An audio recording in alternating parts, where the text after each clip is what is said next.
Next, let's take a look at the proportional editing feature.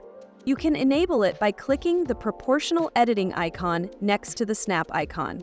The hotkey for this is O. To make it easier to demonstrate, let's create a plane, go into Edit mode, and press A to select all vertices. Then right-click and choose Subdivide. As you can see, this increases the number of vertices and raises the mesh resolution. If you want to repeat the last action, press Shift-R. Repeat this multiple times until you have a high enough resolution. Now select a single vertex in the center and move it along the Z-axis by pressing G and then Z. Right now the movement is happening normally, but when you enable proportional editing, you'll see a circular influence area appear. This determines the range of the transformation. You can adjust the size of this area by scrolling the middle mouse wheel. If you make the circle larger, the transformation affects a wider area. If you make it smaller, the influence is reduced.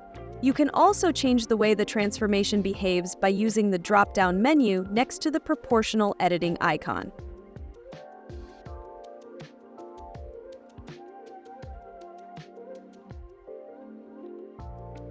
For example, if you select Random, you can create a jagged, wavy shape like this. The proportional size can be adjusted numerically to control the influence area precisely.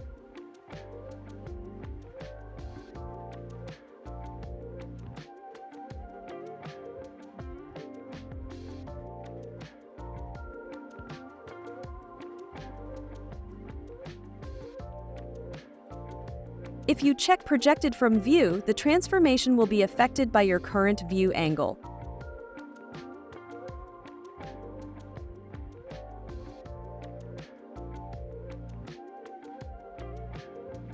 And if you enable Connected Only, the transformation will only affect connected geometry, leaving unconnected parts unchanged. Proportional editing is especially useful for organic modeling, but it's easy to forget to turn it off, which can cause unexpected behavior. So once you're done using it, it's a good idea to turn it off.